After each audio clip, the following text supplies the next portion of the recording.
자, 기도하고 시작하겠습니다. 하나님 감사합니다. 오늘도 주님께서 우리의 발걸음을 또 주님의 말씀을 알 수 있는 또 귀한 곳으로 인도하여 주시고 또 하나님의 말씀을 배울 수 있도록 인도하여 주심에 감사합니다. 이제 3주를 지나서 이제 마지막 수업을 하게 됩니다. 또 이 시간도 하나님 집중하여서 또 마가복음을 통해서 들려주시는 또 말씀의 또 깊은 뜻을 깨달아가는 귀한 시간 될 수 있도록 도와주시옵소서. 감사드리오며 예수 그리스도 이름으로 기도합니다. 아멘. 하나 둘 셋. 하나 둘.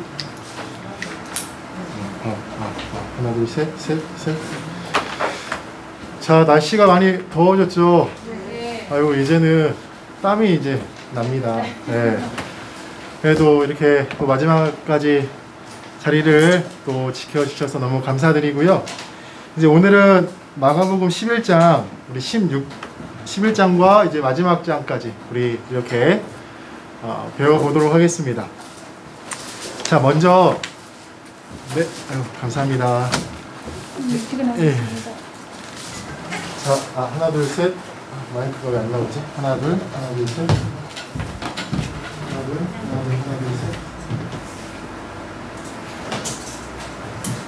하나, 둘, 셋. 자, 먼저 우리 마가복음 우리 1페이지에 보면은 우리 마가복음 구조가 나와 있죠. 그 마가복음 구조 볼 때 이제 좀 친숙하세요? 낯서세요?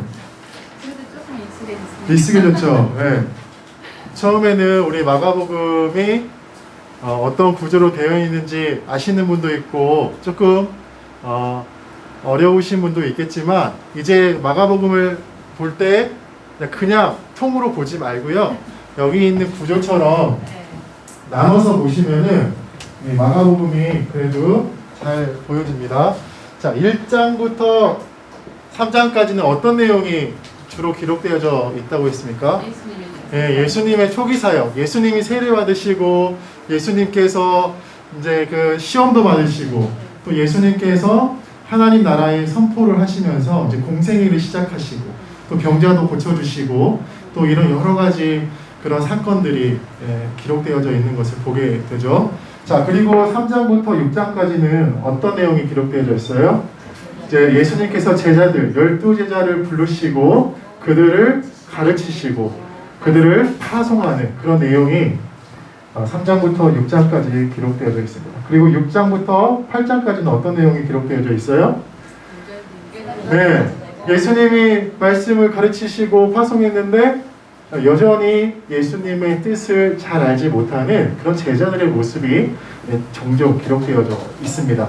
자, 8장부터 이제 10장까지 가서 어떤 내용이 기록되어져 있어요? 예수님의 길과 제자들의 길이 다르다라고 하는 내용들이 기록되어져 있습니다. 예수님께서 말씀하시는 메시아를 제자들은 이해하지 못하고 자꾸 한 자리 얻으려고 자꾸 막 그렇게 얘기하는 거예요. 누가 그 자리를 얻을 것이냐 막 싸우고 막 이렇게 그런 내용들이 기록되어져 있습니다. 오병이어 사건 이후에도 여전히 예수님이 누구인지 잘 모르는 그런 제자들의 모습이 기록되어져 있고 무엇보다도 8장, 9장, 10장에는 뭐가 나와요? 네, 순환 예고가 나옵니다. 예수님이 순환 받으시는 내용이 나와요. 그리고 10장부터 11장부터 13장까지는 예수님께서 이제 예루살렘에 들어가셔가지고 마지막 가르침을 또 논쟁을 하시는 그런 이스라엘의 지도자들과 그렇게 논쟁을 하시는 그런 내용이 기록되어 있어요. 그리고 13장부터 16장까지는 어떤 내용이 기록되어 있어요? 이제 십자가와 이제 부활의 사건이 기록되어 있는 겁니다.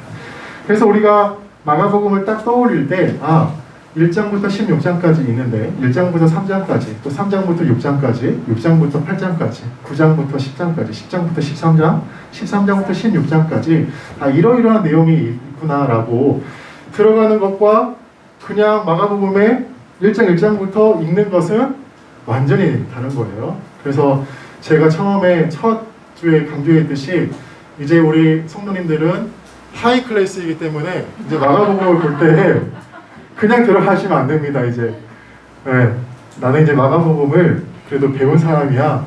네, 이렇게 생각하시면서 딱 구절을 가지고 들어가시면 돼요. 무엇보다도 자 1장부터 9장까지, 네, 1장부터 8장까지 그 어느 지역을 중심으로 기록되어졌다고 했어요? 갈릴리. 네. 자, 갈릴리 지역을 중심으로 기록이 되어져 있고 9장부터 10장까지는 이제 갈릴리에서 예루살렘으로 올라가는 그런 여정의 내용이 기록되어져 있고 10장부터 이제 16장까지는 예루살렘에 대한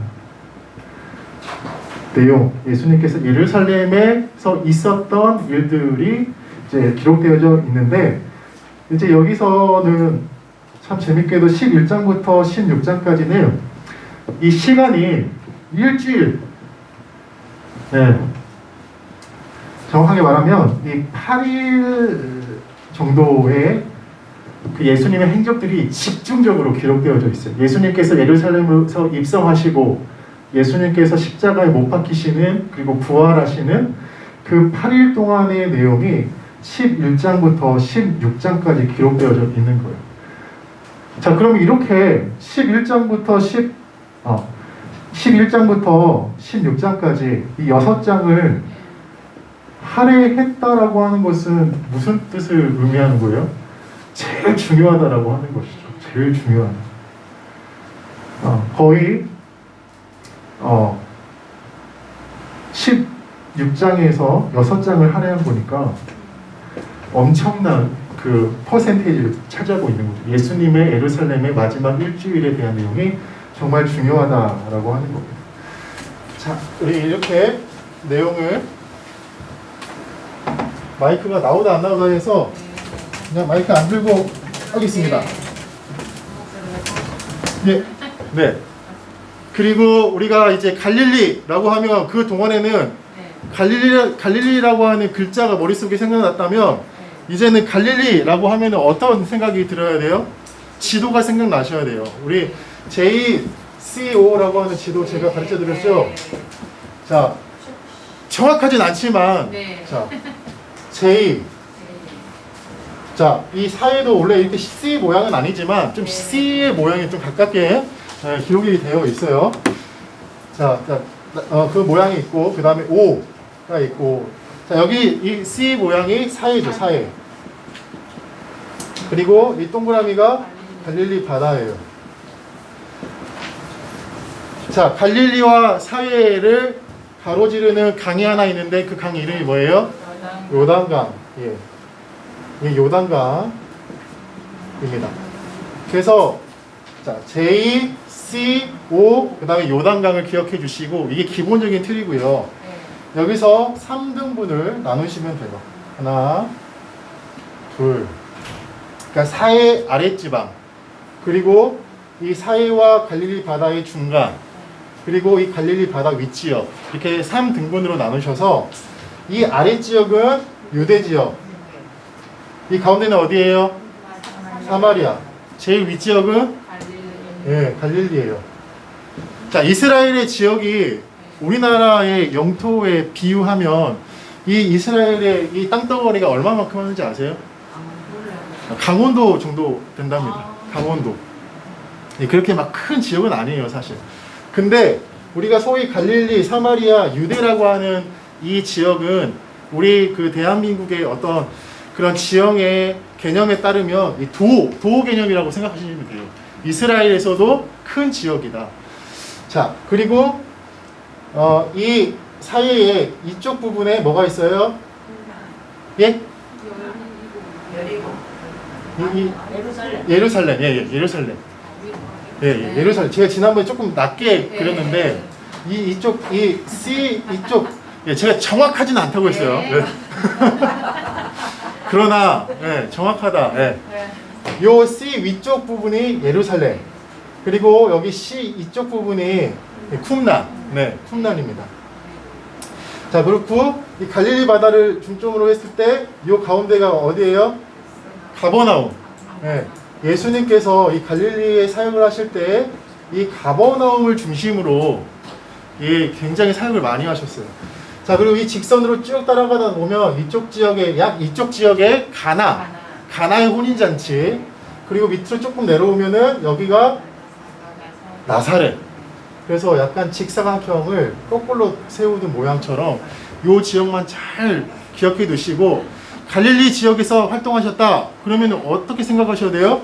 예수님께 이 주위에서 활동하셨구나 라고 하셔야 돼요. 갈릴리를 어떤 가버나움이나 이런 지역으로 찍으시면 안 되고 이 전체적으로 머릿속에 딱 집어넣으셔야 돼요. 사마리아를 지나셨다, 갈릴리를 지나셔서 이렇게 내려오셨다는 것이고, 그래서 이것을 잘 기억해 두시고, 또 몇 가지 더 지명을 알아주시면 좋은데, 이 해변가를 중점으로 해서 이쪽이 두로, 이쪽이 시돈, 그리고 이 가버나움, 이 갈릴리 지역 위쪽에 이쪽에서 마가복음 8장에 나오는 베드로가 주는 그리스도이십니다라고 고백했던 곳이 어디예요? 가이사랴 빌립보라고 하는 지역이에요. 네. 가이사랴 빌립보.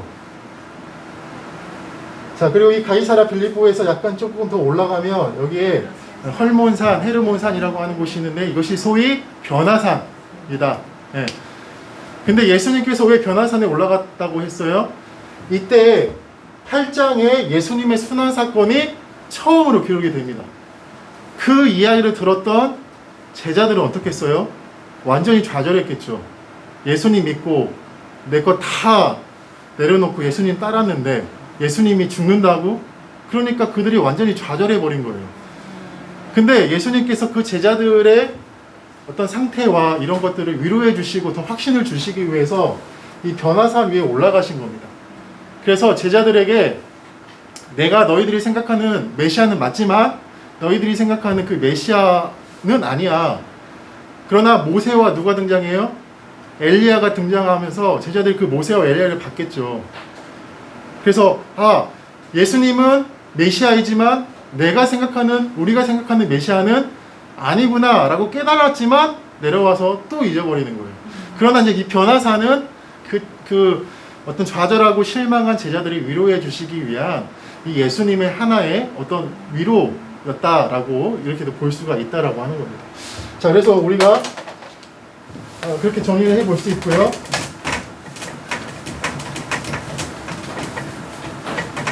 자, 한번 손가락으로 한번 지도 한번 그려보세요. 네. J, C, O. 자, O에서 C로 쭉 내려가서 요단강. 예. 그리고 C를 중점으로 해서 딱 찍으면 예루살렘. 예. 그리고 쭉 올라가서 사마리아. 그리고 그 위에 올라가면 갈릴리 지역. 갈릴리 바다의 위쪽, 상단의 위쪽을 찍으면 거기 어디예요? 가버나움. 예. 그리고 왼쪽으로 가면은 가나. 그리고 아래쪽으로 조금 더 내려오면은 나사렛. 그리고 좀 더 왼쪽 해변가로 가면은 두로와 시돈. 그리고 그 왼쪽으로 좀 가면은 빌립보 가이사랴. 그 위쪽에 가면은 변화산. 예. 이 정도만 알면 성경 읽을 때 어떤 지명 나올 때 예수님이 이 정도에서 활동했겠구나라고 하는 것을 일체적으로 이제 알게 될 수 있다라고 하는 것이죠. 그래서 그 지도를 머릿속에 넣으시고 성경을 읽으면 또 다른 느낌을 받을 수 있을 거예요. 자, 오늘은 이제 마가복음 11장에서 16장 한번 다뤄보겠습니다. 자, 11장에 보면은 2페이지에 보시면 이제 예수님이 예루살렘에 입성하시고 무화과 저주를 하시고 성전을 청경케 하시고 무화과 마르고 권위에 대해서 논쟁하는 내용이 이제 등장하게 됩니다. 이제 2페이지에 보시면은 등장하게 되고요. 우리 성경책과 함께 보시면 좋아요. 자, 먼저 1절 말씀으로 한번 읽어보도록 하겠습니다. 1절. 자, 시작. 그들이 예루살렘에 가까이 와서 감람산 베파게와 베다니에 이르렀을 때에 예수께서 제자 중 둘을 보내시며 라고 기록되어 있어요. 자, 예수님께서 예루살렘에 입성했을 때에 요일로 따지면 언제일까요? 자, 일요일입니다. 일요일. 자, 그래서 우리가 이번 주 이거 주일이 무슨 주일이었어요? 네, 정료주일이었어요.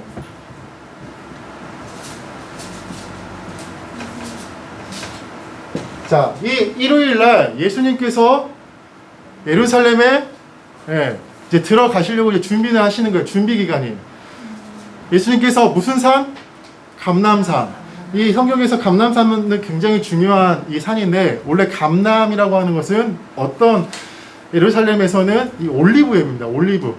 그러니까 올리브를 우리나라 번역하면 감람이에요. 올리브가 많이 있어서 올리브산. 이제 그것이 감람으로 번역이 되었고, 그게 감람산이라고 하는 겁니다. 그래서 이제 감람나무가 많이 있는 산이고, 거기는 이 스가랴 14장 4절 말씀에 보면 메시아가 이제 올 때에 그 산에 임한다고 유대인들이 믿었어요.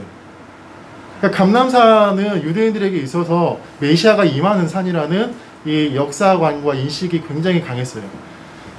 그리고 이 감람산은 예루살렘보다 100m가 높아서 그 감람산에 올라가면 예루살렘의 이 전경이 다 보였어요.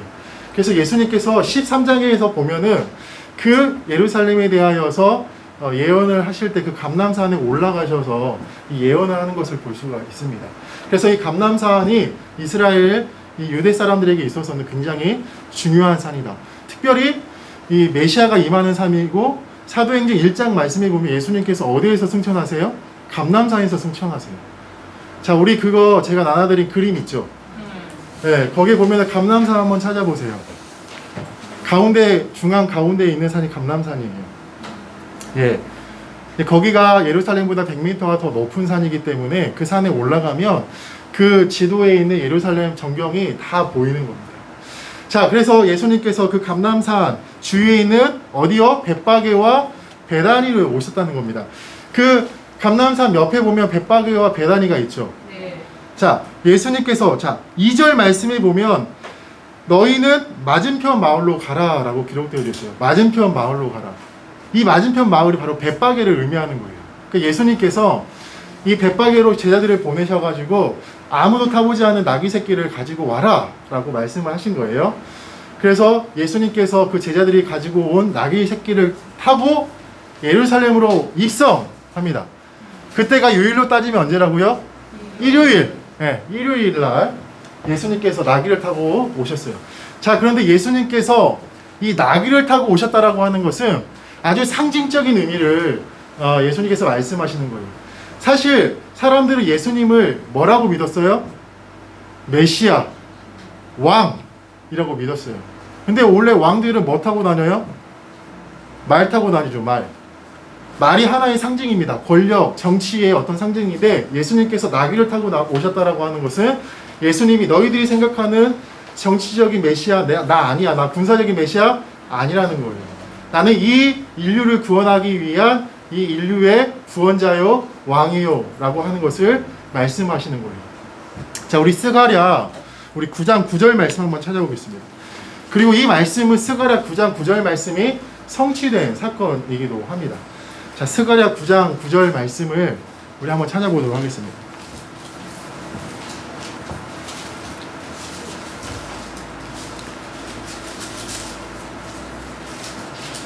스가랴 9장 9절 말씀 우리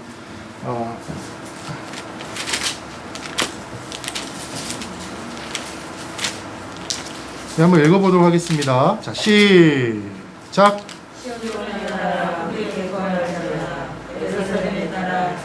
불지어다 보라 내 왕이 내게 임하시나니 그는 공의로우시며 구원을 베푸시며 겸손하여서 나귀를 타시나니 나귀의 작은 것 곧 나귀 새끼니라. 이 말씀이 예수님이 이 나귀 새끼를 타심으로 말미암아 이 예언이 성취가 되신 것이죠. 성취가 된 말씀이죠, 이제. 그래서 예수님께서 그 나귀 새끼를 타고 어디에 들어오셨어요? 예루살렘에 이제 입성을 하게 되시는 겁니다. 자, 여기서 우리가 성경을 읽을 때에, 특별히 신약 성경을 읽을 때에 이 메시아라고 하는 이 개념을 이해하는 것이 성경을 읽어나가는 데 있어서 중요한 맥을 차지합니다. 자, 우리가 소위 이 메시아라고 하면 그 유대 사람들, 당시 유대 사람들은 예수님을 이 정치적, 이 군사적 메시아라고 생각을 했습니다. 자, 그런데 예수님은 실제적으로 이 정치적 군사적 메시아가 되셔서 이스라엘을 로마로부터 독립시키기 위한 그런 메시아가 아니죠. 이 온 인류를 구원하시기 위한 메시아이시고 그 하나님의 나라를 선포하시고 이미 이 땅에 이루시고 다시 오실 그 하나님의 나라를 선포하시는 그 메시아인 겁니다. 그래서 이 마가복음이나 우리 사복음서를 읽을 때에 이 메시아라고 하는 이 말을 이해할 때에 그 당시 사람들이 가졌던 이 1번에 대한 이 메시아적인 이해와 2번 이거를 잘 구분을 하셔야 됩니다. 네. 그래야지만 이 성경을 읽을 때 이 사람들은 예수님을 이렇게 이해했구나. 그러나 예수님은 이 온 인류를 위한 구원자로서의 메시아를 선포하셨구나. 이걸 잘 구분해서 읽으셔야 돼요. 그리고 이제 사복음서 끝나고 어떤 말씀이 나와요? 사도행전이 나옵니다. 자, 사도행전에서 바울이 예수님은 이 메시아이다 라고 선포했을 때에 유대 사람들이 바울을 어떻게 하려고 했어요? 죽여버리려고 했어요. 죽이려고 했어요. 왜 죽이려고 했을까? 사실 유대인들은 이 메시아라고 하면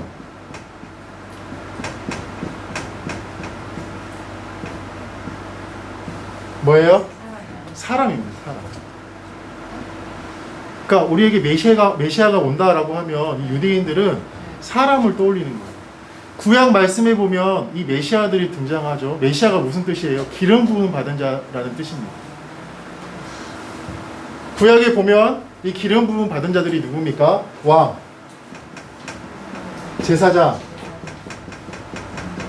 그 다음에 선지자. 자, 이 사람들 공통점이 뭐예요?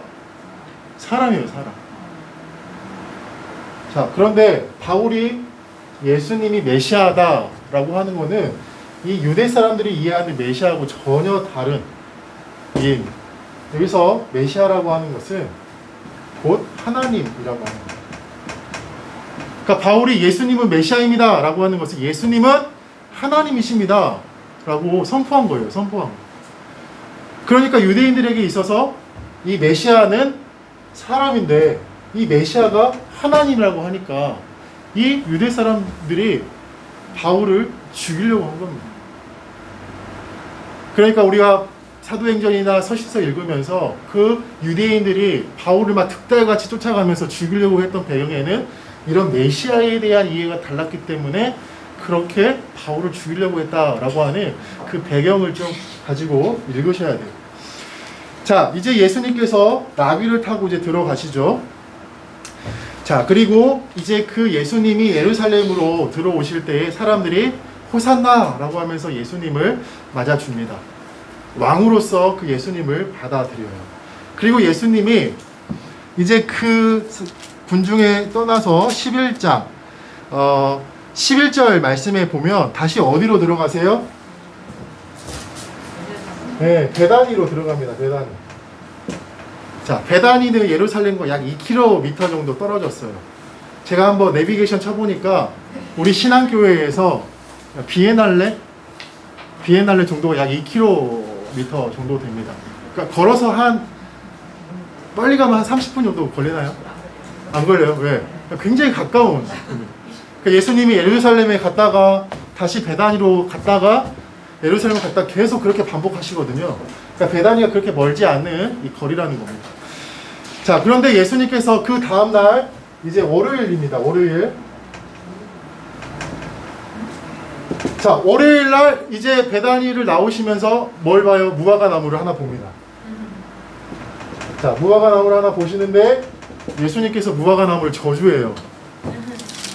근데 이거 말씀 보면 예수님 왜 사랑 많으시고 자비로우신데 왜 무화과 나무를 저주하시나 이렇게 생각할 수밖에 없죠. 근데 이거는 그 당시 예수님이 이 무화과를 통해서 말씀하시고자 하는 그러한 뜻이 있다라고 하는 것이고, 우리가 이 12절 말씀에 나오는 무화과 저주와 15절 말씀에 나오는 성전 청결과 그리고 20절부터 26절 말씀에 나오는 이 무화과가 마른 이 세 개의 사건을 동시에 봐야 됩니다. 동시에. 자, 무화과, 성전, 무화과. 이게 무슨 구조예요? 자, 우리 그때 야이로의 딸을 고쳤을 때 야이로 나오고 혈류증 나오고 야이로 나왔죠. 예. 무화과 나오고 성전 나오고 무화과 나오죠. 샌드위치 구조라고 하는 거예요. 자, 샌드위치 구조는 왜 사용되는 거예요? 무엇인가를 강조하기 위해서 사용되는 그 기법입니다. 자, 여기에서 가운데 있는 성전을 강조하기 위해서 이 마가가 이 샌드위치 구조를 썼는데, 예수님께서 왜 무화과 나무를 저주하셨는가? 예수님이 뭐를 보고 무화과 나무에게 갔다고 했어요? 잎. 잎을 보고 갔다고 했습니다. 잎. 자, 이거는 이제 이스라엘의 그 무화과 나무에 이 배경 지식이 있어야지만 이걸 이해할 수 있는데, 자, 이스라엘의 무화과 나무는 총 1년에 5번 열매를 맺는다고 해요. 네. 자, 처음에 아주 작은 열매를 맺습니다. 이게 파게라고 하는 파게라고 해요. 파게. 그 다음에 잎이 무성하게 열려요. 이 파게가 이제 그 파게가 열리고, 그 다음에 잎이 무성하게 열리고, 그 다음에 4번 정도 이제 이 무화과 나무가 열린다고 하는데, 예수님께서 뭘 보고 가셨다고요? 잎. 무성한 잎. 그러면 예수님이 그 무화과 나무에 뭐가 있다고 생각하고 가신 거예요? 네, 파게. 아주 작은 열매가 있다고 가셨는데 열매가 없는 거예요. 근데 이것이 꼭 뭐와 같냐? 성전과 같다는 거예요. 성전. 자, 성전은 잎이 무성했어요. 그 당시에. 제사도 많이 드리고 그 안에 풍성한 노래도 가득 차고 사람들도 많았고 그 성전도 엄청 화려했습니다. 자, 그런데 그 안에 열매가 없다라고 하는 거예요. 어떤 열매가 없냐? 하나님을 경외하는 열매가 없어요. 하나님을 순종하는 열매가 없어요. 사랑하는 열매가 없어요. 그렇기 때문에 예수님께서는 이 무화과를 통하여서 그 성전이 이제 저주를 받을 것이다. 하나님의 심판을 받을 것이다. 라고 하면서 이 무화과 나무를 통하여서 그 말씀을 하시는 거예요. 그래서 12절에서 14절 말씀에 보면 결국 이제 어떻게 돼요? 무화과가 말라버립니다. 무화과가 죽어요. 그래서 이와 같이 예수님께서는 이 성전이 이제 하나님께서 이제 심판하신다라고 하는 그 메시지를 이 무화과 나무의 비유를 통하여서 주시는 것입니다. 자, 그런데 그 성전 청결의 사건이 이제 그 가운데 말씀에 나와요. 자, 몇 절부터 몇 절까지 나옵니까? 15절에서 19절 말씀에 나오죠. 자, 그런데 그 성전 청결이 왜 예수님께서 그 성전을 다 뒤집어 엎으셨어요? 거기에서 장사를 하고 있었기 때문입니다. 자, 그런데 그 성전 안에서 그 사람들이 장사하고 있었던 그 장소는 바로 이방인의 뜰이라고 하는 장소였습니다. 자, 이방인의 뜰이라고 하는 곳은 개종한 이방인들이 와서 기도하는 장소였습니다. 개종한 이방인들이 와서 기도하는 장소였어요. 그런데 이곳에 그 유대 사람들이 장사하는 곳으로 완전히 바꾸어 버렸다라고 하는 거예요. 그래서 예수님께서 이제 그 무화과 나무가 마른 다음에 거기에서 17절 말씀에 보면 내 집은 뭐 하는 곳이라고 말씀하셨어요? 기도하는 집이다. 이중적인 의미가 있는 거예요. 그러니까 내 집은 기도하는 집이다. 본질적으로. 그리고 만민이 이방인들도 와서 기도할 수 있는 집인데 너희들이 왜 이방인의 뜰에서 장사를 해서 그 이방인들이 와서 기도하지 못하게 하냐라고 하는 그 말씀으로도 우리가 바라볼 수 있어야 된다고 하는 거예요. 그래서 이제 예수님께서는 이 무화과 나무의 비유를 통하여서 결국 이 성전이 그 하나님 보시기에 그 유효 기간이 끝났다라고 이제 말씀하시는 겁니다. 자, 우리 맨 뒤쪽으로 한번 보실까요? 10쪽에 한번 보십시오. 10쪽. 자, 10쪽에 보면은 그림이 있어요. 자, 솔로몬 성전과 헤롯 성전을 비교해 놓은 겁니다. 헤롯 성전이 훨씬 크죠? 예. 그러니까 이게 비교가 조금밖에 안 될 정도로 엄청나게 헤롯 성전이 큰데 그 헤롯 성전이 이제 멸망당할 것이다. 이제 하나님의 심판받을 것이다. 라고 예수님께서 말씀하시는 거예요. 자, 이제 다시 돌아와서 이제 우리가 자, 12장으로 한번 들어가 보겠는데, 자, 11장 27절에서 33절부터 이제 12장에는 이 5가지 논쟁이 발생합니다. 5가지 논쟁을 통해서 하나님의 뜻이 무엇인지, 예수님이 어떤 분인지에 대하여서 이제 예수님께서 말씀하시는 거예요. 자, 먼저 11장 27절에서 33절 말씀에 보면 이 권위 논쟁에 대해서 나옵니다. 자, 예수님께서 성전 정화 사건을 통해서 제일 화난 사람이 누구일까요? 그곳에 있던 이스라엘 지도자들이겠죠. 와가지고 예수님께 말하는 거예요.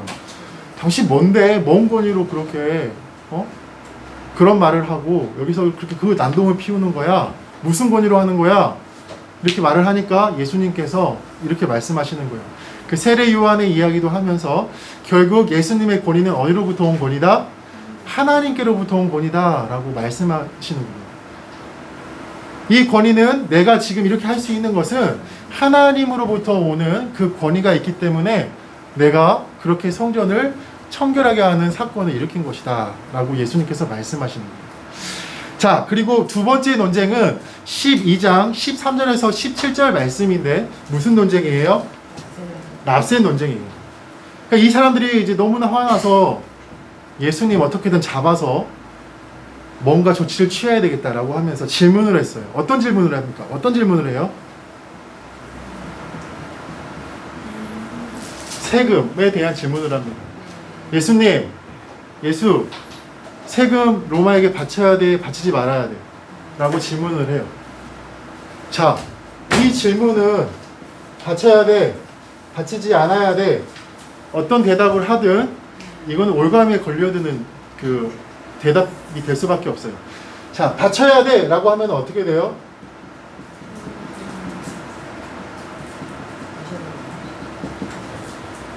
세금 바쳐야 돼 라고 하면 예수님 어떻게 되는 거예요? 진짜 거치게 말해서 매국노가 되는 거예요. 로마 편이네 예수님. 자, 바치지 말아야 돼 라고 하면 어떻게 되는 거예요? 로마의 입장에서 보면은 반역자인 거예요. 네, 처형해야 돼. 자, 그런데 예수님 뭐라고 대답하세요? 자, 가이사의 것은 가이사에게, 하나님의 것은 하나님에게 말씀하시죠. 자, 아까 우리 10쪽 다시 한번 가보시면은 거기 동전 하나가 있습니다. 그 동전에 보면은 이 어떤 인물의 형상이 있고 거기에 글자가 있죠. 네, 그러니까 이런 가이사의 형상이 있는 것은 너희들이 가이사에게 바쳐라. 이렇게 형상이 있는 것은 가이사에게 바쳐. 자, 하나님의 것은 하나님한테 바쳐. 자, 여기서 이걸 이해를 잘 하셔야 되는데 이게 뭔 뜻이냐면, 자, 이게 이제 이 동전 비유를 들어서 말씀하시는 거예요. 자, 이 데나리온 하나를 가지고 와서 데나리온에 이 가이사의 형상이 있으니 그 가이사의 형상이 있는 것은 이 가이사에게 바쳐.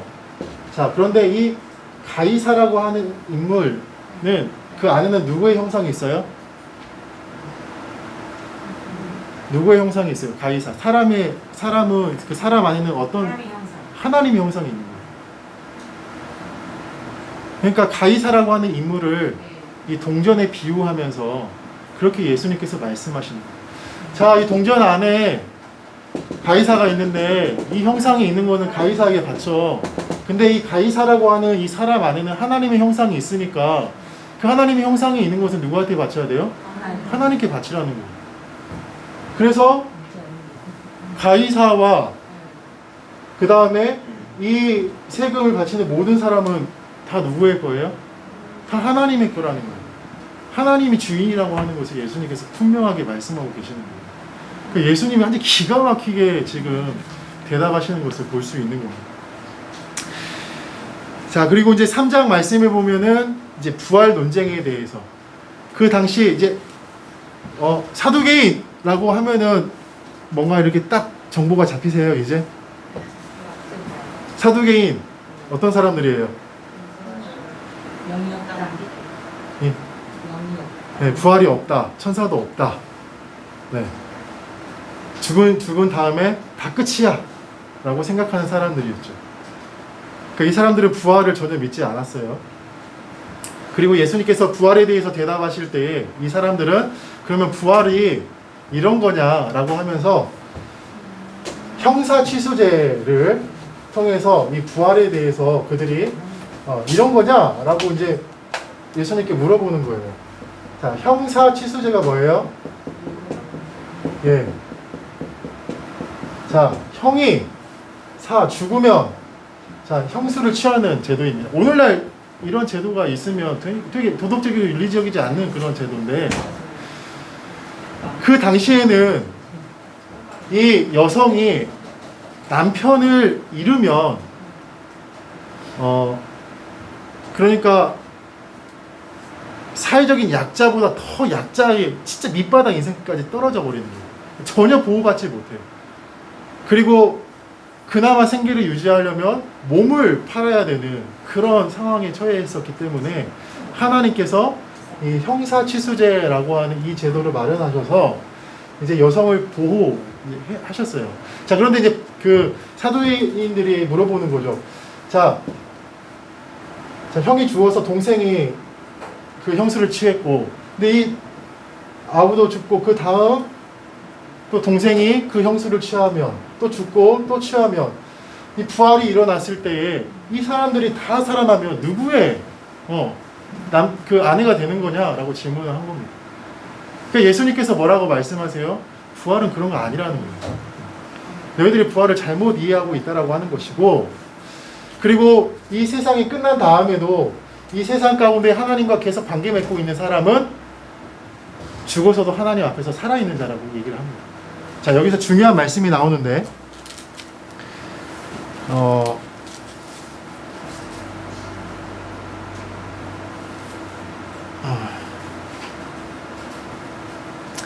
그 26절 말씀에 보면 12장 26절 말씀에 보면 아브라함의 하나님이었다가 아니고 뭐예요? 이요요. 하나님이요. 야곱의 하나님이었다가 아니고 야곱의 하나님이요라고 하면서 지금 아브라함과 야곱은 하나님 앞에서 살아있는 자라고 그렇게 예수님께서 말씀하시는 거예요. 그러니까 이제 부활에 대한 올바른 이해를 예수님께서 이제 말씀하고 계시고 4장 이제 네 번째 논쟁은 계명 논쟁. 하나님 사랑과 이웃 사랑이 하나님께서 우리에게 주신 가장 큰 계명이다라고 말씀하시는 것이고 이제 그 다윗 자손 논쟁을 통하여서 다윗은 실제적으로 예수님의 누구예요? 그러니까 예수님이 다윗의 누구예요? 후손이에요. 그러나 믿음으로 또 신앙의 눈으로 보면 다윗이 예수님을 주님이라고 고백했었고 이 예수님이 다윗의 주인이다. 그래서 나는 그 다윗의 주인이다. 내가 누구냐라고 했을 때 그렇게 그들에게 이제 가르쳐 주었던 겁니다. 그래서 이러한 5가지 논쟁을 통하여서 예수님이 하나님의 뜻이 무엇인지에 대하여서 또 예수님이 누구인지에 대하여서 이제 분명하게 이제 가르쳐 주고 계시는 것을 보게 됩니다. 자, 그리고 4쪽에 보면은 맨 이제 밑에 보면은 1절에서 12절 말씀에 보면 어떤 비유가 나오고 있습니까? 네, 포도원 비유, 포도원 품꾼 비유가 나오는데 이 포도원 품꾼 비유는 이제 역사적으로 하나님께서 하나님의 사람들을 계속적으로 보내심에도 불구하고 이스라엘의 지도자들이 그들을 계속 거역했던 그리고 마침내 그 하나님의 아들을 죽이는 그러한 사건까지 일어나는 그러한 것을 말해주는 겁니다. 특별히 우리가 여기서 조금 주목해서 또 볼 것은 11절 말씀을 한번 보겠습니다. 12장 11절 말씀에 보면 우리 함께 읽어보겠습니다. 자, 시작. 이것은 주로 말미암아 된 것이요 우리의 눈에 놀랍도다 읽어보지 못하였느냐 하시니라. 자, 12절까지 그들이 예수의 이 비유가 자기들을 가리켜 말씀하신 줄 알고 약고자 하되 무리를 두려워하여 예수를 두고 가니라. 그러니까 다른 비유들은 이 사람들이 자기를 대상으로 말하지 몰랐지만 이 포도 품꾼 비유에서는 그거 우리 아니야? 라고 깨달았다라고 하는 것이고 이것을 빌미로 하여서 이제 예수님을 죽여야겠다라고 이제 생각했다라고 봐도 무관할 정도로 이제 예수님이 자기들을 공격한다라고 여기서 이제 선명하게 그들이 깨달았다는 것이죠. 자, 그리고 이제 13장에 가면 종말장이 소위 이 종말장이라고 하는 것이 등장을 하게 되는데요.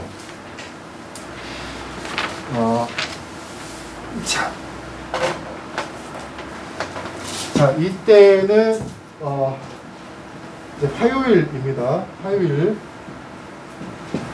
자, 일요일 날 예수님이 어디에 들어가세요? 이제 예루살렘에 들어가세요. 자, 월요일 날 예수님께서 열매 그 무화과나무를 저주하시고 그 성전을 뒤엎으시는 성전 정화 사건이 일어나고, 이제 화요일에는 어떤 일이 일어나냐면 그 무화과 나무가 어떻게 돼요? 저주했던 무화과 나무가 마르는 사건이 일어나고, 그래서 이제 성전이 하나님의 심판을 받을 것이다 라는 말씀을 하시고, 그 다음에 그 성전에 들어가서 논쟁을 하시는 말씀이 나오고, 그 다음에 이 감람산에 올라가셔가지고 이 종말에 대한 이야기를 합니다. 그 예수님 우리 그림에 보시면 진짜 바쁘게 진짜 왔다 갔다 하셨어요. 네. 자, 감람산에 이제 올라가셔가지고 예수님께서 이 종말에 대한 얘기를 하시는데, 이 종말은 그 70년에 이 예루살렘이 로마에 의해서 멸망당하는 그 말씀을 하시는 겁니다. 자, 특별히 3절에서 8절 말씀에 보면 그 재난의 징조로서 미혹이나 또 난리나 지진이나 기근이 일어날 것이다 라고 예수님께서 말씀하고 계시고요. 그 다음에 9절에서 13절 말씀에 보면 핍박을 받게 될 것인데, 우리 11절 말씀 한번 읽어보겠습니다. 11절 말씀. 자, 사람들이 너희를 끌어다가 넘겨줄 때에 무슨 말을 할까 미리 염려하지 말고 무엇이든지 그때에 너에게 주시는 그 말을 하라. 말하는 이는 너희가 아니요 성령이시니라. 그 마가복음이 이방인과 로마인을 대상으로 이게 기록되어졌다고 하지만, 또 이 초대교회 성도들을 대상으로 이 목회적인 메시지를 주시기 위해서 쓰신 하나님의 말씀이라고 했습니다. 그러니까 그 당시 초대교회에 박해와 핍박받고 있는 사람들에게 너희들이 붙잡혔다고 해서 거짓말하고 그것을 모면하기 위해서, 탈출하기 위해서 어떤 꾀를 부리지 말고 성령께서 하시는 말씀을 하라고 그렇게 말씀하시는 거예요. 그러니까 이 말씀을 보면, 그러니까 우리가 예수님을 믿는다라고 하는 것이 소위 장난이 아닌 거예요, 사실.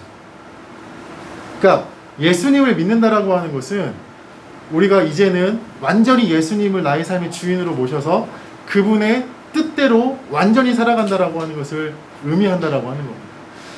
자, 예를 들어서 그 일제 강점기 때 이제 그 조선 총독부에서 그 예수쟁이들 잡아야 되겠다. 걔네들이 지금 독립운동 지금 다 일으키고 있는데 빨리 잡아들여라 라고 얘기를 했어요. 그러니까 이제 그 순사들이, 아니 우리가 길거리에 나가가지고 누가 그리스도인지 어떻게 합니까? 라고 얘기를 했더니 그 간부가 길 가다가 아무에게나 물어봐라.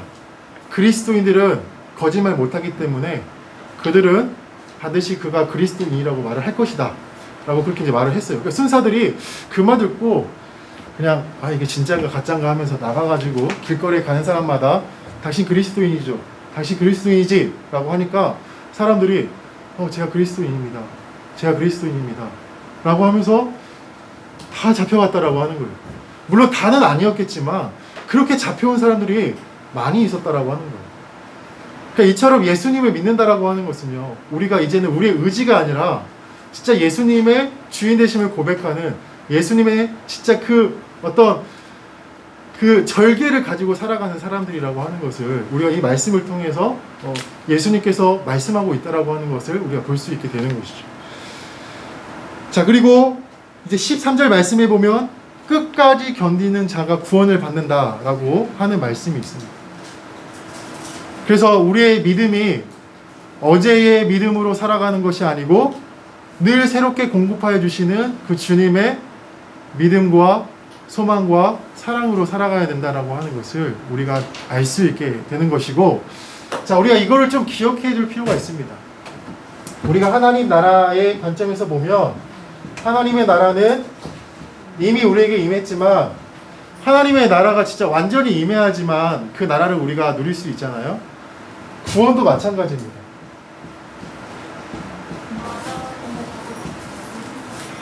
우리가 구원을 이미 받았지만, 그리고 우리가 구원을 받았다라고 확신하지만, 그 구원은 우리 주님께서 오심으로 말미암아 완성되는 거예요.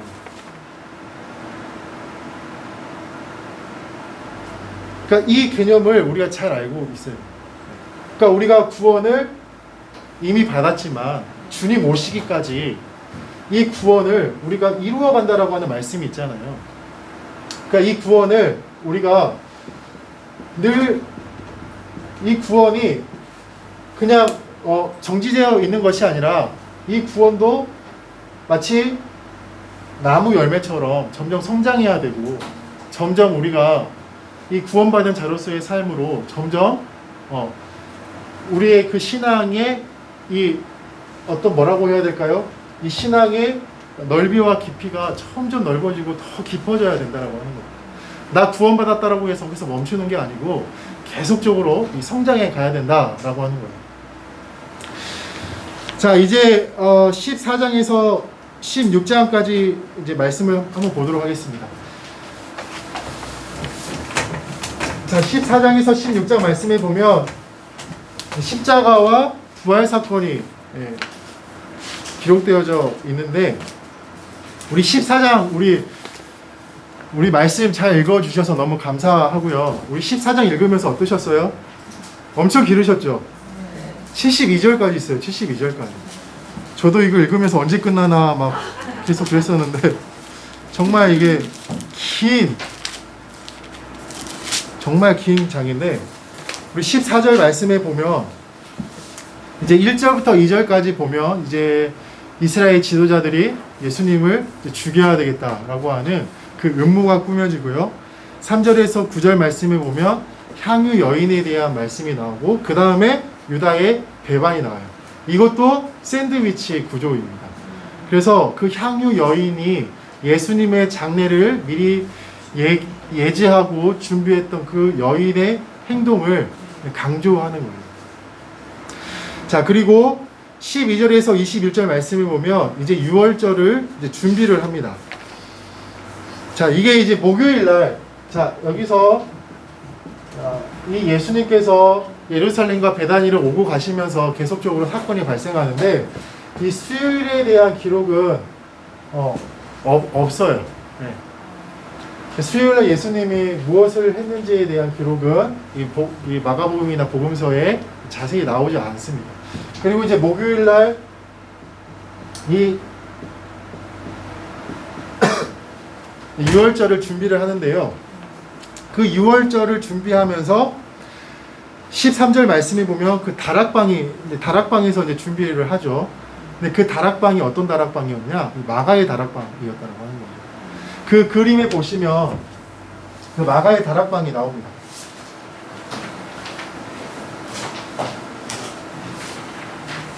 찾으셨나요? 네. 그 마가의 다락방이 이제 여기서 이제 준비를 하게 되고요. 자, 그리고 19절 말씀에 보면 이제 예수님께서 이 중에서 누군가가 나를 배신할 거다라고 했는데, 19절 말씀에 보면 제자들이 예수님, 저는 아닙니다. 저는 절대 배신 안 해요. 라고 말했어요. 아니면 예수님, 저는 아니지요. 저 아니죠. 이렇게 대답했어요. 네. 그만큼 이제 제자들이 처음에 예수님을 따를 때와 지금의 제자들의 모습이 완전히 지금 마음 상태도 그렇고 많이 약해져 있다라고 하는 것을 알 수 있어요. 그러니까 우리가 처음에 그 신앙을 지켜나가는 것이 쉽지 않다는 것을 우리가 여기서도 알 수가 있는 겁니다. 자, 그리고 22절에서 26절 말씀해 보면 이제 마지막 만찬이 나옵니다. 특별히 우리 그 성례전, 개신교회 성례전은 몇 개예요? 2개입니다. 2개. 천주교에서는, 캐톨릭에서는 총 6개인가 7개인가 정도 되는데, 우리 이제 거룩한 예전이라고 해서 세례와 이 성찬이 우리 개신교 안에서는 유일하게 인정하는 이 2가지의 성례전입니다. 특별히 우리가 이 성찬, 우리 이번 주 금요일날 성금요일에 또 이 성찬을 할 것인데, 이 성찬을 할 때 이 의미를 제대로 알고 잘 준비하면서 하는 것이 이 성찬의 은혜를 누리는 정말 중요한 이 준비입니다. 자, 특별히 고린도전서 11장 우리 한번 찾아보도록 하겠습니다. 고린도전서 11장 23절에서 26절 말씀. 고린도전서 11장 23절에서 26절 말씀 함께 읽어보도록 하겠습니다. 고린도전서 277면에 있습니다. 신약 한번 읽어보겠습니다. 시작.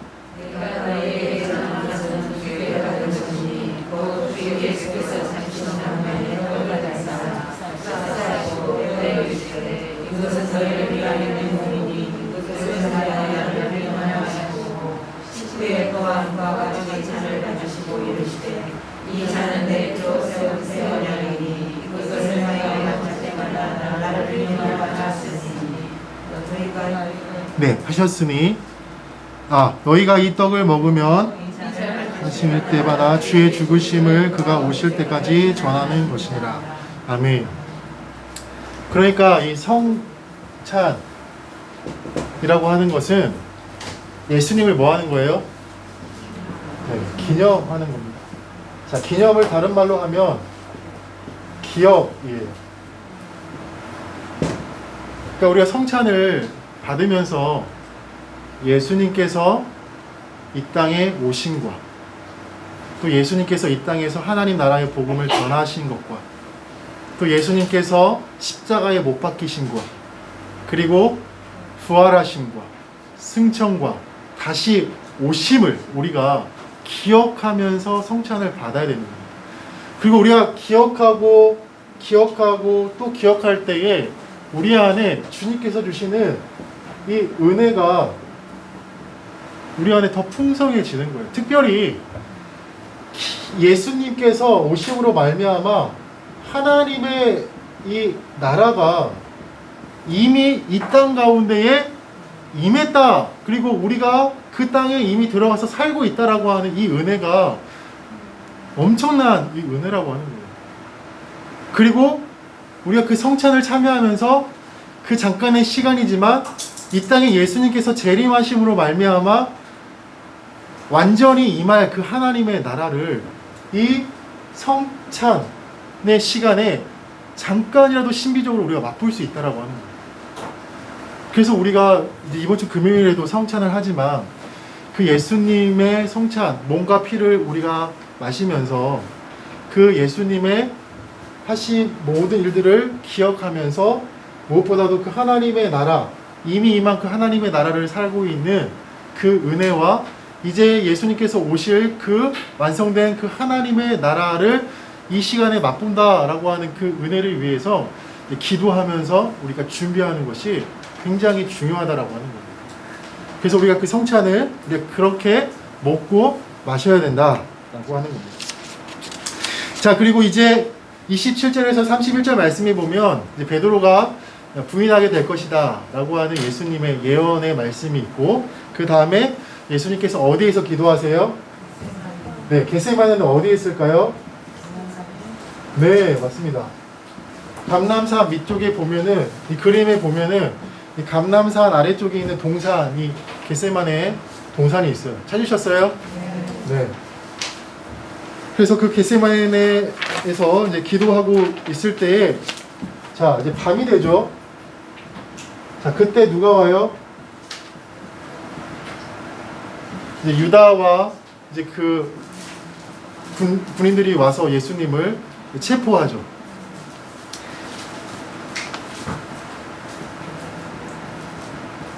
자,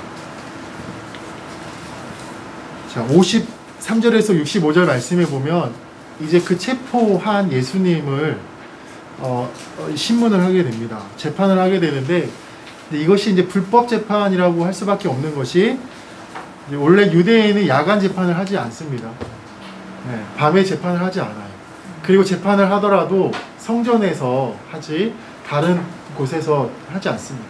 그리고 이틀 동안 재판이 이제 진행이 되는데 단 하루 만에 이 재판이 끝났다라고 하는 것에 대하여서 이게 이제 불법 재판으로 이제 규정을 할 수가 있는 겁니다.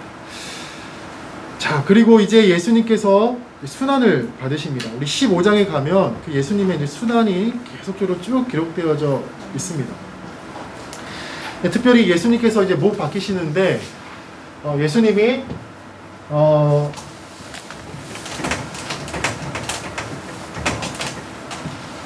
예수님이 언제 몇 시에 못을 박히세요?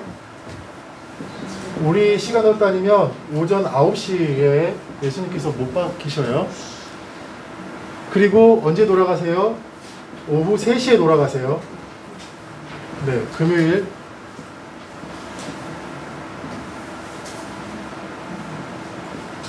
자, 그 십자가에 못 박히시고 얼마 만에 돌아가셨어요?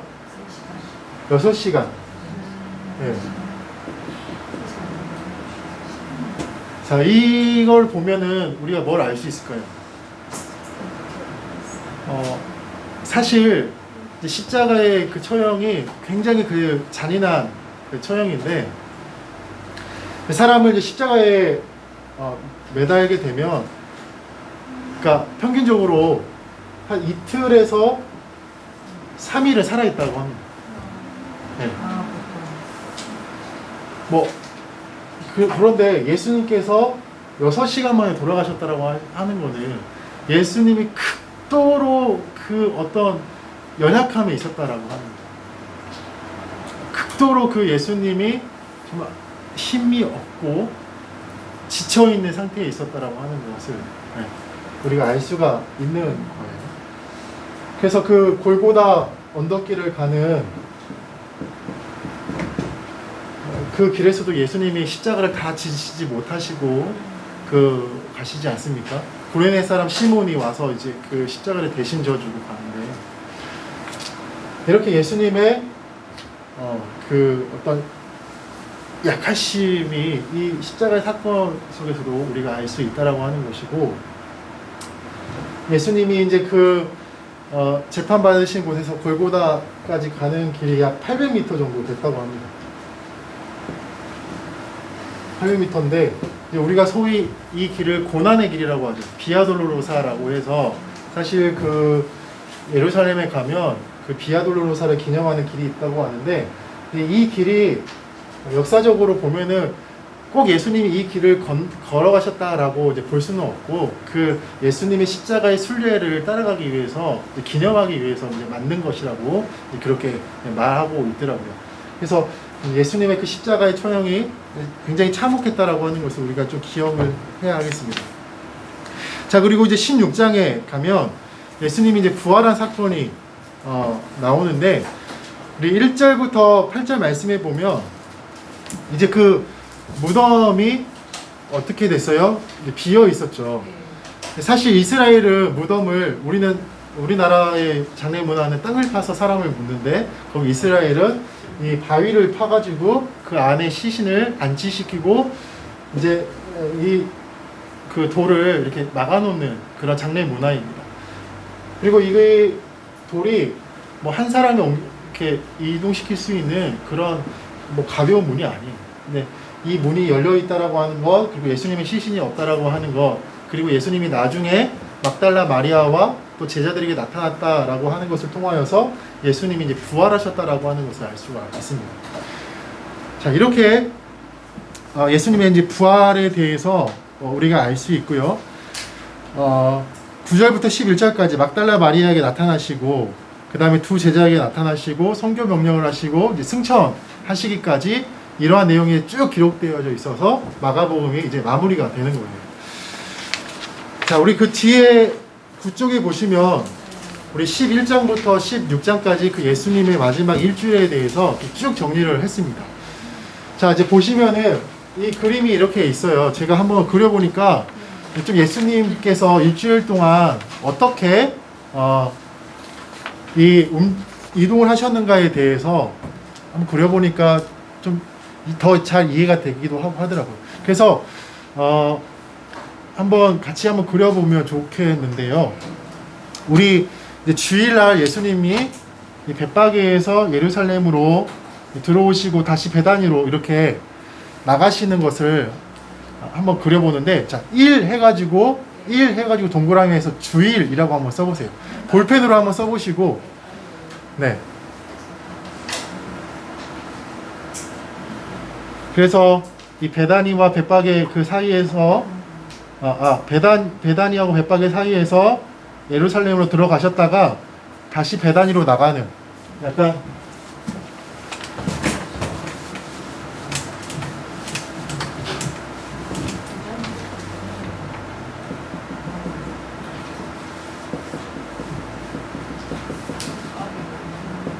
자, 이렇게 예루살렘에 들어오셨다가 다시 베다니로 나가시는, 이렇게 한번 그려보십시오. 자, 이게 주일이에요, 주일. 이게 종료 주일이죠. 네.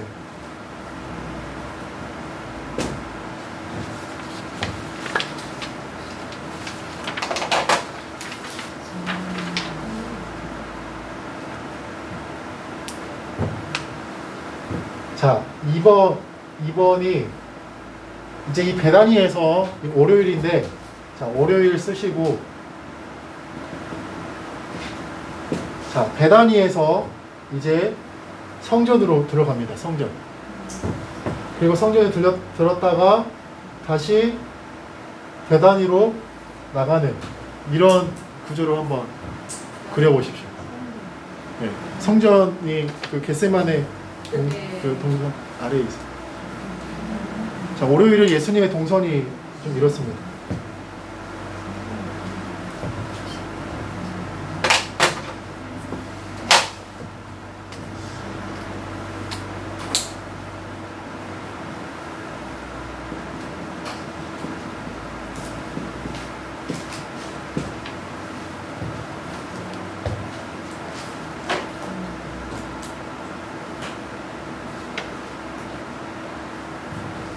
자, 화요일은, 자, 다시 베다니에서 나와가지고 성전으로 갑니다.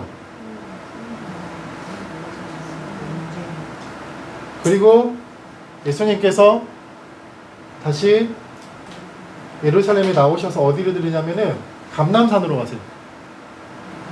감람산. 그리고 다시 베다니로 돌아가세요. 베다니에서 성전으로 가서 논쟁을 하시고 다시 나오셔서 감람산으로 올라가서 감람산에서 베다니로 갑니다. 자, 이게 화요일입니다. 화요일.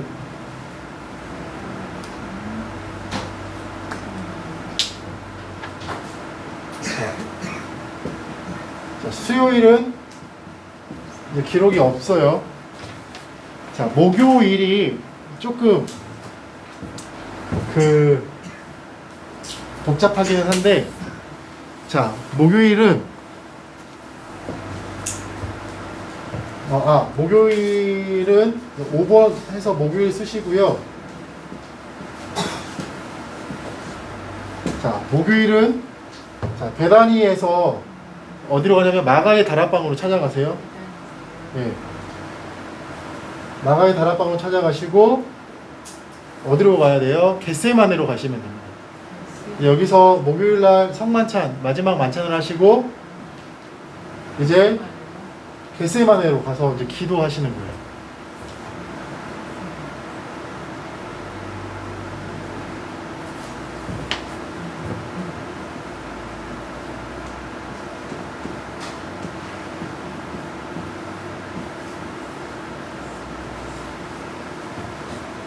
잘 그리셨나요? 네. 자, 마지막 이제 금요일에는 어디서부터 출발해야 되냐면은 이제 예수님께서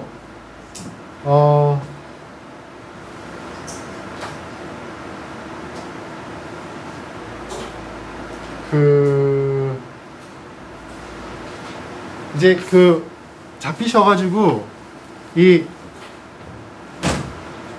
감람산에서 이 가야바 집으로 갑니다. 가야바 집. 가야바 집 한번 찾아보십시오. 가야바의 집. 그 마가다락방 그 근처에 있죠. 예, 그 가야바의 집에 갔다가 다시 성전으로 가세요. 성전. 성전에 가서 두 번 재판을 받거든요. 그리고 그 성전에서 헤롯 왕궁으로 갑니다. 헤롯 왕궁. 헤롯 왕궁 찾으셨죠? 헤롯 왕궁에 빌라도가 있었거든요. 그래서 그 빌라도에게 신문 받으시고, 이 마가복음에는 나와 있지 않지만 그 빌라도가 그 헤롯에게 예수님을 보내요. 다른 복음서에 보면 그 헤롯이 하스몬 왕궁에 있습니다. 하스몬 왕궁. 그 하스몬 왕궁에 갔다가 다시 헤롯이 예수하고 나는 상관이 없어 라고 하면서 다시 빌라도에게, 이 헤롯 궁전에 있는 빌라도에게 다시 보냅니다. 네. 그래서 예수님께서 여기서 이제 희롱당하시고 채찍에 맞으시고 다시 마지막에는 그 골고다로, 예, 성문 밖에 있는 그 골고다로 가서 십자가에 처형을 받으시는 그러한 마지막 금요일 마지막 장면이 나오고, 그래서 금, 토 해서 주일날 예수님이 부활하시는 이러한 일정으로서 예수님이 마지막 주일을 보내시는 것이 11장부터 16장까지 이렇게 쭉 나오고 있습니다.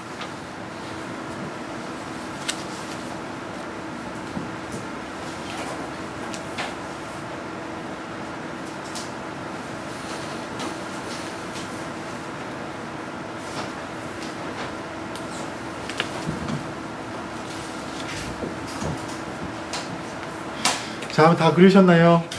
네네네네. 자, 한번 보면은, 그쪽에 보면은 예수님께서 이제 주일날 예루살렘으로 들어가시죠. 자, 그리고 예루살렘에 들어갔다가 베다니로 다시 나갔다가, 자, 월요일날 베다니에 나오시면서 뭘 저주하세요? 무화과나무를 저주하시고 예루살렘 성전에 들어가셔서 그 성전을 뒤엎으시고, 그 다음에 다시 베다니로 돌아가세요.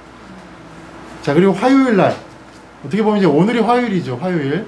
네, 그 화요일날 예수님께서 나오시면서 그 무화과 나무, 제자들이 무화과 나무를 보고, 예수님, 이 무화과 나무가 말랐어요 라고 해서 그 무화과 나무가 마른 사건과, 그 다음에 성전에 가셔서 그 5가지 논쟁을 하시고, 그리고 다시 성전에서 나와가지고 어디에 올라가세요? 감람산에 올라가서 13장에 나오는 그 종말에 대해서 설교를 하시고, 그 다음에 다시 베다니에 가서 그 향유를 부은 그 사건이 이제 화요일날 그 벌어집니다. 자, 그리고 이제 수요일에는 예수님을 해치려고 하는 그런 음모에 대한 내용이 조금 있긴 하지만, 예수님이 어떤 행적이 있었는지에 대해서는 잘 알 수가 없어요. 자, 그리고 이제 목요일날 그 예루살렘의 다락방으로 가죠. 그 다락방이 누구의 다락방이라고요? 마가의 다락방. 그 마가의 다락방에서 최후의 만찬을 하시고, 베드로야, 네가 나를 3번 부인할 것이다 라고 그렇게 예고하시고, 그 다음에 예수님께서 그 성만찬을 마치시고 나서 어디로 가세요? 겟세마네로 가서 이제 기도를 합니다. 그리고 이제 그 밤이 새도록 기도하시고 난 후에 이제 금요일이 됩니다. 그리고 예수님께서 이제 그 유다의 배신으로 말미암아 군인들에게 잡히시고, 그리고 잡히시고 나서 그 안나스와 가야바의 집으로 가시는 거예요. 거기서 심판 받으시고요. 이게 이제 그 비공식적인 심판이에요, 이게. 그리고 다시 성전에 가서 다시 한번 이제 심판을 받고 누구에게 넘겨져요? 빌라도에게 넘겨집니다. 빌라도가 어디에 있었다고요? 헤롯 궁전. 근데 우리 마가복음에는 나타나고 있지 않지만 누가복음 말씀에 보면 이 빌라도가 이제 이 예수님에게 어떤 죄를 발견할 수가 없어서 이 갈릴리 통치자였던 이 헤롯에게, 원래 갈릴리에 있어야 되는데 이때 예루살렘에 와 있었어요, 때마침. 그래서 그 헤롯에게 넘겼는데 헤롯이 다시 빌라도에게 보내서 2차 재판이 일어난 거예요. 그러니까 빌라도는 이제 두 번 어떻게 보면 신문을 한 거죠. 그래서 이제 사형이 선고되고 군인들이 조롱하고 그 십자가에 금요일 오전 9시에 이제 못 박히시는 거죠. 그리고 숨을 거두시고 이제 장례를 지내시고 그리고 토요일을 지나서 주일날 이제 그 부활하시는 이러한 아주 스펙타클한 그러한 일정이 예수님의 행적이 이제 기록이 된 것입니다.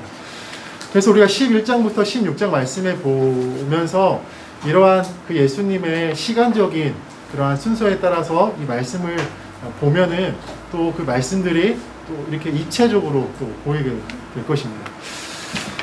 자, 우리 이 종이도 잘 보셔서 아, 이런 예루살렘이 이렇게 생겼구나. 또 이런 감람산이 또 베다니가 또 이렇게 있구나라고 하는 것을 잘 기억하시면 좋겠습니다. 자, 이제 마무리하도록 하겠습니다. 자,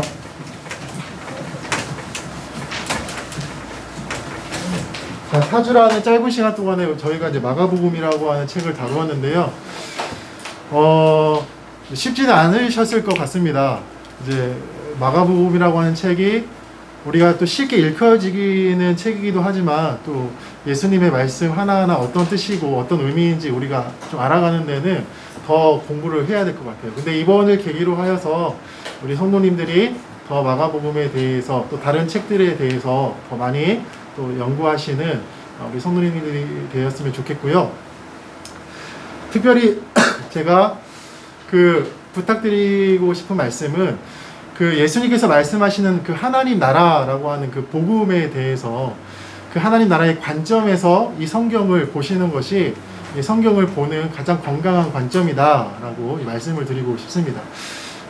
여러 가지 관점으로 볼 수 있지만 이 하나님 나라의 관점이 제일 어떻게 보면 총체적으로 볼 수 있는 관점이기 때문에 창세기부터 요한계시록까지 그 하나님의 나라의 관점으로서 그 9가지 이야기들을 머릿속에 넣고 그 성경을 읽어 나가시면 정말 하나님의 그 원대한 그 어떤 하나님 나라의 계획을 우리가 잘 알고 또 성경을 잘 보고 잘 이해하고 또 그리스도인으로 또 잘 살아갈 수 있을 거라고 생각됩니다. 아무쪼록 4주 동안 고생 많이 하셨고요. 또 다음 기회에 또 뵐 수 있었으면 좋겠습니다. 네, 수고하셨습니다.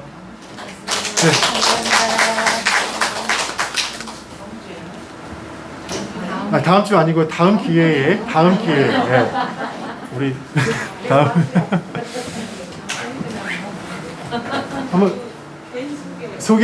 한번 우리 코로나